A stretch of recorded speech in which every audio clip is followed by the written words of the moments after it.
پوچھا ہے کہ قربانی کے گوشت سے امام حسین کی نیاز اور اپنے ابا کی برسی کا کھانا بنا سکتے ہیں کہ نہیں؟ جی بالکل بنا سکتے ہیں. جب آپ قربانی کرتے ہیں ہاں اگر آپ نے منت مانی تھی پھر تو صدقہ کرنا ہوگا. ویسے جو عام قربانی ہوتی ہے آپ کی اس میں مستحب ہے کہ 3 حصے کر لیں، ایک رشتہ داروں کا، ایک غریبوں کا، ایک اپنا، اور اگر نہ کریں سارے رکھ لیں تو بہرحال آپ اس گوشت کے خود مالک ہیں. اور جب آپ مالک ہیں تو اس سے آپ نیاز بھی دے سکتے ہیں، چاہے وہ کسی بھی بزرگ کی ہو، بشمول امام حسین رضی اللہ تعالی عنہ، اور والد صاحب کی برسی میں بھی استعمال کر سکتے ہیں، شرعاً کوئی ممانعت نہیں ہے. کہ ایک پوچھا کہ بڑے بھائی والد صاحب کی فیکٹری تھی، ان کا انتقال ہوا تو بڑے بھائی نے اس فیکٹری کو سیل کیا، پھر اپنا پیسہ بھی تھوڑا اس پیسے میں ملا کر ایک مکان خریدا اور اپنے نام کروا لیا پورا مکان. اور اب وہ کہتا ہے کہ یہ مکان میرا ہے. بہن بھائی بھی اس میں رہتے ہیں، لیکن جب وہ کسی سے ناراض ہو جائیں تو اس کو گھر سے کک آؤٹ کر دیتے ہیں. کیا حکم شرع ہوگا؟ دیکھیں یہ ان کو حق حاصل نہیں تھا کہ وہ اس کو بیچ کر ایک مکان خرید لیتے، کیونکہ تقسیم واجب تھی. جیسے والد صاحب فوت ہوئے ہیں تو اگر ان کی والدہ یا والد صاحب کے جیسے زوجہ وہ حیات ہوتی ان کا حصہ ہوتا، اور جتنے بیٹا بیٹی تھے ان کا حصہ تھا ان کو دے دیتے اور پھر معاملہ ہوتا. ہاں اگر انہوں نے یہ کہا تھا کہ سب سے اجازت لے لی تھی کہ میں ایک مکان خرید لیتا ہوں اور اپنا پیسہ بھی ملا رہا ہوں، آپ بڑا مکان ہوگا سب رہ لیں گے، اور جب کبھی یہ مکان بکے گا تو یہ پیسہ جو میں ملا رہا ہوں یہ گویا کہ بطور قرض ہے، بعد میں یہ مجھے دے دینا، اور باقی مال جو ہے جو باقی مکان بکے گا اس میں وراثت کے حصوں کے مطابق حصص تقسیم ہو جائیں گے. بالکل ٹھیک تھا، یہ بھی اچھی چیز ہے. تیسری چیز جو انہوں نے کی کہ نہ اب پتہ نہیں پوچھا کہ نہیں پوچھا، فرض کر لیتے نہیں پوچھا اور اپنا بھی پیسہ ملا دیا اور اس کی شرعی حیثیت کا تعین بھی نہیں کیا کہ بطور قرض ہے، یہ بطور ہبہ یا احساناً کر رہے ہیں، اور پھر مکان بھی اپنے نام قانوناً کروا لیا، اگرچہ شرعاً ان کے نام نہیں ہوا، قانوناً کروا لیا اور اس پہ مالک بن کر بیٹھے ہیں اور سب کو اس طرح کر رہے ہیں، تو یہ حرام اور گناہ کبیرہ کے مرتکب ہیں. اور اگر واقعی ان کی نیت میں فساد تھا تو یہ سمجھ لیجئے کہ وارثین کا مال کھانے والے ہیں. اور رحمت کونین صلی اللہ علیہ وسلم نے ارشاد فرمایا کہ جو کسی وارث کو اس کی میراث سے محروم کرے اللہ تبارک و تعالیٰ اس کو جنت کی میراث سے محروم کر دے گا. اس لیے دنیا کے چند ٹکوں کے لیے جنت کو بیچ دینا، جنت کو چھوڑ دینا، اس سے منہ موڑ دینا، اس سے بڑا بے وقوف انسان اور کوئی نہیں ہوگا. جو ایسے وراثتیں دبا کر بیٹھے ہوئے ہیں اور اس پہ عیش کر رہے ہیں، آپ مرنے کے بعد بہت برے انجام کا سامنا کریں گے.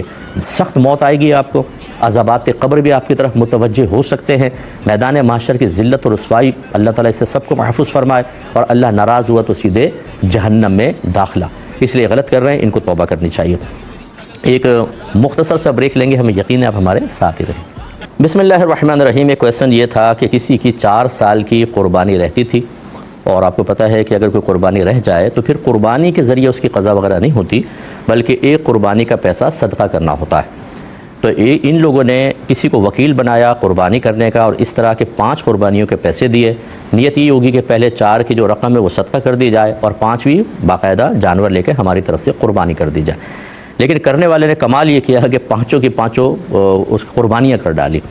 اب انہوں نے جب یہ کہا کہ آپ نے کیا کہا تو کیا کر دیا، تو انہوں نے کہا اچھا آپ ایسا کر دیں کہ ہر قربانی کا 3-3 ہزار روپے میں اور زیادہ دے دیں، ساری قربانیاں ہو جائیں گی. کیا حکم شرع ہوگا؟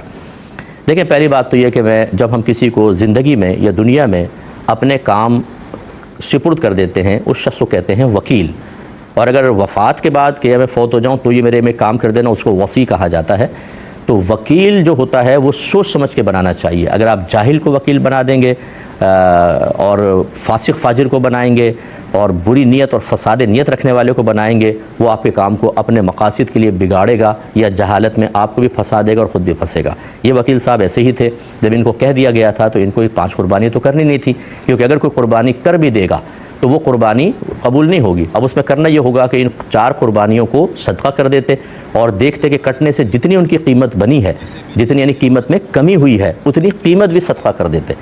اب اگر وہ یہی کر رہے ہیں کہ 4 قربانیاں جو کاٹی گئی تھی ہم اس کو صدقہ کر دیتے ہیں پورے گوشت کو، اور کمی شاید 3-3 ہزار کی آئی ہے تو یہ کر دیں، تو پھر تو چلیں سمجھ میں آتا ہے. لیکن اگر خدا نخواستہ یہ ہے کہ وہ تو جی بڑھ بھی گیا، سب کچھ ہو گیا، کھا پی لیا، کچھ ہم نے بھی کھا لیا، کچھ یہاں کو وہاں ہو گیا، اور اب آپ 3-3 ہزار دے دیں تو اب اس 3 ہزار کے دینے کا کوئی فائدہ نہیں ہے. باقی 5ویں جو تھی انہوں نے کی ہے قربانی جو اس سال کی تھی وہ تو بالکل ہو گئی ہے. اس کے 3 ہزار لینے کا کیا مطلب ہے؟ اس کے 3 ہزار نہیں لیں گے. ان 4 کے بارے میں اگر یہی جو میں نے بتایا کہ صحیح نیت کے ساتھ اور یہ کرنا چاہتے ہیں کہ وہ بھی بکرے وغیرہ موجود ہیں، ایز اٹ از اس کو صدقہ کریں اور جتنی کاٹنے سے کمی آئی وہ صدقہ کر دیں تو ٹھیک ہے، وہ 4 سال کی قربانی کا بدلہ ہو جائے گا، ورنہ نہیں. لیکن ایسے لوگوں کو نہ کریں کہ جو اس طریقے سے کرتے ہیں. میں نے آپ کو پہلے کہا وکیل سوچ سمجھ کے بنانا چاہیے. یہ کہتے ہیں کہ ایک لڑکی تھی, اس کی منگنی ہو گئی تھی, منگیتر کا شادی سے پہلے کوئی قریبی رشتہ دار تھا, ایکسیڈنٹ ہوا, اور ان کی تفصیل کے مطابق یہ سوال میرے پاس ایک اور جہت سے بھی آیا تھا کہ وہ بستر پہ آ گیا تھا, وہ چل بھی نہیں سکتا تھا, اس کے ٹانگوں کے اندر چوٹیں لگی تھیں, دیگر معاملات تھے. لیکن گھر والوں نے کہا کہ چونکہ ہم نے بات پکی کر دی ہے اور وہ قریبی رشتہ دار ہے, لہٰذا بیٹی سے کہا تم اس سے شادی کرو. شادی بھی ہو گئی, غالباً 2 بچے بھی ہو گئے. لیکن اب لڑکی مسلسل اس کی خدمت کر کر کے تھک چکی ہے اور چاہتی ہے کہ مجھے خلع مل جائے, تو وہ مطالبہ کر رہی ہے. کیا حکم شرع ہوگا؟ دیکھیں, پہلی بات تو یہ کہ میں پیچھے سے چلتا ہوں کہ والدین کو ایسا ہرگز نہیں کرنا چاہیے تھا. لڑکی عاقلہ بالغہ ہو تو زبردستی اس کی شادی کرنا اور اس کی مرضی کے خلاف کرنا, جبکہ پتہ تھا کہ وہ لڑکا اس حالت کے اندر ہے, اور مسلسل شوہر اس لیے بہرحال یہ خدمت کی بچی نے, میں تو کہتا ہوں کہ جو ایسی خدمتیں کر رہی ہیں اللہ ان کو بہت بلند درجات دے گا, ہمت صبر تحمل کے ساتھ کریں. لیکن یہ معاملہ تھا کہ ابھی کیا نہیں تھا, ابھی شادی نہیں ہوئی ہے, تو سوچنا چاہیے تھا کہ بچی کے لیے مسلسل اس طرح کا معاملہ کرنا کس قدر دشوار ہوگا, وہ کیسے اپنی زندگی گزارے گی. تو ماں باپ نے بڑی سرد مہری کے ساتھ نکاح کیا, یہ مناسب نہیں ہے, ماں باپ کو بھی تھوڑی بہت توبہ کرنی ہوگی. دوسری بات یہ ہے کہ اگر لڑکی کو بوجھ محسوس ہو رہا ہے تو اس کو پہلے انکار کر دینا چاہیے تھا کہ میں نکاح نہیں کر رہی. کوئی اس سے زبردستی نہیں کر سکتا تھا, کیونکہ فقہ حنفی کی روشنی میں جب لڑکی عاقلہ بالغہ ہو تو گھر والے حتیٰ کہ ولی بھی اس کے نکاح میں زبردستی نہیں کر سکتا, ٹھیک ہے نا. لیکن اگر انہیں سختی کی بھی تھی کہ کر لو اور یہ مان گئی, تو سمجھ لیجئے کہ اب خود آپ مان گئی ہیں تو یہ نکاح بالکل ویلڈ تھا, اور پھر آپ 2 سال یا کتنے سال اس کے ساتھ رہیں, خدمت بھی کی, یہ بھی بہت اچھی بات تھی. اب تیسری آخری بات کہ جی خلع لے سکتی ہوں کہ نہیں. دیکھیں, اس میں ہمارے فقہ حنفی کے اندر یہ ہے کہ اگر ایک عورت ایک نکاح کو یا شادی کے معاملے کو نہیں چلا سکتی, یا مرد نہیں چلا سکتا, اور وہ سمجھتا ہے کہ میں اپنے لائف پارٹنر کا حق ادا نہیں کر سکتا, تو انڈرسٹینڈنگ کے ساتھ ایک دوسرے سے جدا ہوا جا سکتا ہے. لہذا وہ لڑکی اس کو کہے کہ میں آپ کے ساتھ اب مزید گزارا نہیں کر سکتی, آپ مجھے طلاق دے دیں, وہ دے دے, ٹھیک ہے. یا پھر خلع کی بات کریں. خلع کا مطلب یہ کہ میں آپ کو مہر معاف کر دیتی ہوں اتنے پیسے, اور اس کے بدلے میں آپ مجھے طلاق دے دیں. تو جو مال کے بدلے میں ہوگا وہ خلع ہے, جو بغیر مال کے ہوگا وہ اس کو طلاق کہتے ہیں. تو یہ عورت, یہ خاتون اس وقت طلاق یا خلع کا مطالبہ کرنے میں بالکل حق بجانب ہے, ورنہ بلا عذر اگر کوئی عورت اپنے شوہر سے طلاق کا مطالبہ کرے تو نبی کریم صلی اللہ علیہ وسلم فرماتے ہیں کہ ایسی عورت برود قیامت جنت کی خوشبو بھی نہیں پا سکتی. تو بعض خواتین بڑی دلیری کے ساتھ بات پہ کہتی ہیں دو مجھے طلاق, میری جان چھوڑو.